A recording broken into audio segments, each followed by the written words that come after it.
2 दिन से मुझे लग रहा था मेरे चूल्हे की गैस कम आ रही है। आज मैं आपको चूल्हे की गैस सही करना सिखाऊँगी और वो बातें बताऊँगी जिससे आपके घर में लड़ाई होती है उसको ख़त्म किस तरह किया जाए, वो कौन-सी वजूहात और आपकी एक आदत की वजह से आपकी बैठे-बैठे लड़ाई हो जाती है। ख़ैर मेरे घर में ना गैस बहुत कम आ रही थी और मैं बड़ी परेशान थी। मैंने चूल्हे वाले को दिखाया, चूल्हे वाले ने कहा क्या नाम है ना जी मैं 500 रुपए लूँगा। तो मैंने साथ वाली से मशवरा किया, उन्होंने मुझे बताया, आगे चल के बताऊँगी। ख़ैर चाहे चूल्हा ख़राब था या जो भी था, बच्चे ने जो है ना सुबह उठ के दूध लाज़मी पीना होता है, उसे फ़ीडर बना के मैं लाज़मी देती हूँ, वरना मेरी जो सुबह है ना वो ऐसी की तैसी हो जाती है। मेरी कोशिश होती है कि मैं ओवन में दूध गर्म ना करूँ। अगर कभी-कभार कर भी लेती हूँ क्योंकि प्लास्टिक के बर्तन में आप जब भी दूध गर्म करते हैं ना तो बच्चों को बीमारियाँ लगती ही लगती हैं। अच्छा जी, चूल्हे की गैस बहुत कम आ रही थी तो मैंने आंटी से मशवरा किया। मैंने कहा आंटी ये तो 500 रुपये माँग रहे हैं। देखिए ये कोई बात है कि भई ये खोला भी नहीं और अभी चेक भी नहीं किया, कह रहे सही हो ना हो मैं आपसे 500 रुपये लूँगा। उन्होंने कहा बेटा ऐसा कुछ भी नहीं होता, आप ऐसा करें इसके ऊपर का जो ये नोज़ल होती है ना ये उतारिए, देखिए इसके ऊपर ना ये कार्बन आ जाता है और आप ऐसी मोटी वाली नीडल लें, इसके अंदर ये सुराख होता है और ये देखिए कितना कार्बन आया हुआ है। ये चाहे हम जितना मर्ज़ी कर लें, ये अंडरग्राउंड होता है ना, इस पे आता ही आता है। इसका ये सुराख बंद हो जाता है जिसकी वजह से ना गैस कम आना शुरू हो जाती है। तो मैं बड़ी परेशान थी। अच्छा मैंने करके देखा, मैंने कहा करके देखने में क्या जाता है, नहीं अगर सही होगा तो फिर मैं शाम को ले जाऊँगी। सुबह के टाइम मैं ये चाहती हूँ कि गैस ना ज़्यादा तेज़ी से आए ताकि मैं जल्द से जल्द खाना बना लूँ। मेरी कोशिश होती है कि सुबह उठ के ना मैं सबसे पहले खाना, ये देखिए कितनी तेज़ गैस हो गई। अगर आपका भी चूल्हा ख़राब हो जाता है तो आप 10-12 दिन में ना इसके सुराख में नोज़ल ज़रूर डाला करें। और फिर मैंने रोटियाँ पकाई, झटपट रोटियाँ पक गईं। और इसके बाद आज मैंने नाश्ते में बनाए थे पाए। इसके साथ मेरे हस्बैंड को ना पाए बहुत पसंद, जब हमारे घर महीने का गोश्त आता है ना तो पाए ज़रूर आते हैं। मैं क्या करती हूँ कि ना हस्बैंड का जिस दिन दिल करता है ना उस दिन पाए बना देती हूँ। अदरक लहसुन डाल कर ना इसको बॉयल करके ना एक ही दफ़ा फ्रिज में रख लेती हूँ। जब मेरे हस्बैंड को पाए खाने का दिल करता है मैं क्या करती हूँ, मसाला बनाती हूँ, भूनती हूँ, पाए मेरे पहले से गले होते हैं उसमें डालकर आराम से मज़ेदार पाए तैयार हो जाते हैं। मैं दोपहर का खाना ना सुबह ही बना लेती हूँ ताकि मुझे दोपहर को कोई खाना ना बनाना पड़े।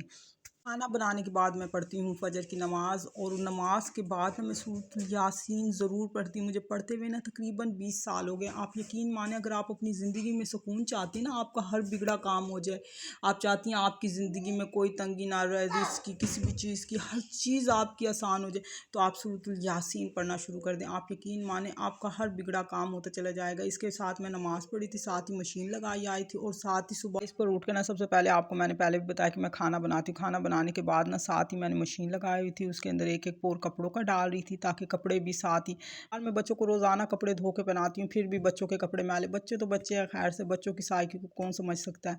मेरी कोशिश ये होती है कि मैं ना हाथ से कपड़े धोऊँ। मुझे ना टेंशन होती है या डिप्रेशन होता है ना, जिसको भी टेंशन या डिप्रेशन होता है ना उसे चाहिए कि वो हाथ से कपड़े धोए, इससे आपका डिप्रेशन कम होता है, ये आपकी साइंस कहती है। और ये मेरा पर्सनल एक्सपीरियंस भी, अगर मुझे ज़्यादा गुस्सा आ रहा होता है या मुझे कोई भी टेंशन होती है या डिप्रेशन होती है, जब आप हाथ से कपड़े धोते हैं ना तो हाथ में कुछ ऐसी वेन्स होती है जो हमारे दिमाग तक जाती हैं, जो कि मतलब डिप्रेशन को और टेंशन को ना कम करती है। ये बहुत अच्छी वो है।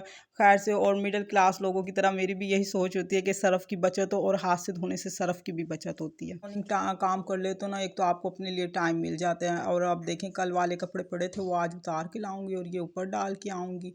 सुबह ही सुबह जो काम हो जाते हैं ना, आप यकीन माने आप रिलैक्स रहते, पुरसकून रहते हैं और मज़ा भी बहुत आता है। ये देखें अभी जो है ना सुबह के टाइम चाँद नज़र आ रहा है और सूरज निकल रहा है, और इस सुबह का जो टाइम होता है ना वो बहुत मज़ेदार होता है, मुझे बहुत अच्छी लगती है। और जी साथ ही मैं चिड़ियों को बाजरा वगैरह डालती हूँ और पानी डालती हूँ। सबसे पहले ये मेरे छोटे मोटे पौधे हैं, इन्हें पानी डालती हूँ।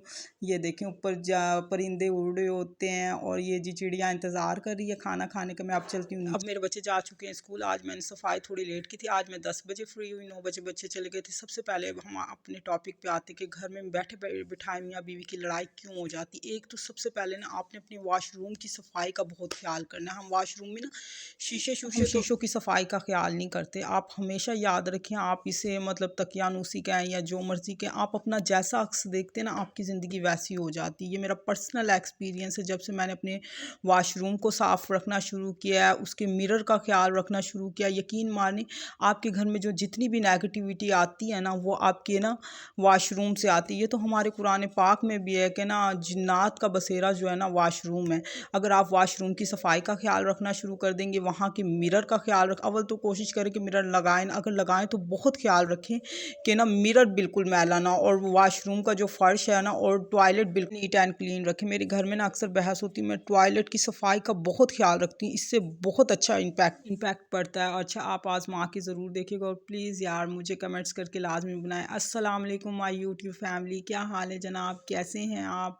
यार आप मेरी वीडियो को देख तो रहे होते, प्लीज़ यार आपका एक लाइक करने में क्या जाता है। तो आप प्लीज़ जो भी कोई मेरी वीडियो को देखे लाइक शेयर एंड सब्सक्राइब लाजमी करें। प्लीज़ यार आजमा के ज़रूर देखिएगा, अपनी टॉयलेट की सफाई रख के करके देखें, इंशाल्लाह आपके घर से लड़ाई झगड़े बिल्कुल ख़त्म हो जाएंगे इंशाल्लाह उल अज़ीम। यार करके देखने में कुछ नहीं जाता, पैसे तो नहीं लगते ना, कोई पैसे तो नहीं ले रही। अगर आप मतलब करके देख लेंगे इसमें क्या जाएगा। आप महल में भी रहते हैं ना तो उसमें सुकून नहीं है ना, तो आप यकीन माने वो महल झोपड़ी से बदतर है। अगर आप झोपड़ी में रहते हैं ना, उस घर में सुकून है तो वो महल से बेहतर है। तो प्लीज़ ये छोटी सी आदत अपनाएं और अपने घर में सुकून लाएं। और मुझे कमेंट्स करके लाजमी बताइएगा कि आपने ये टेक्निक आज़माई है या नहीं आज़माई। मैंने जब से ये टेक्निक आज़माना शुरू किया ना तो यकीन माने मेरी ज़िंदगी में बहुत सुकून आया। तो मैंने सोचा क्यों ना मैं आप लोगों के साथ भी शेयर करूं, क्योंकि अच्छी बात को शेयर करना सदका जारिया है। अल्लाह हाफिज़, अपना बहुत ख्याल रखिएगा। फ़ी अमानिल्लाह।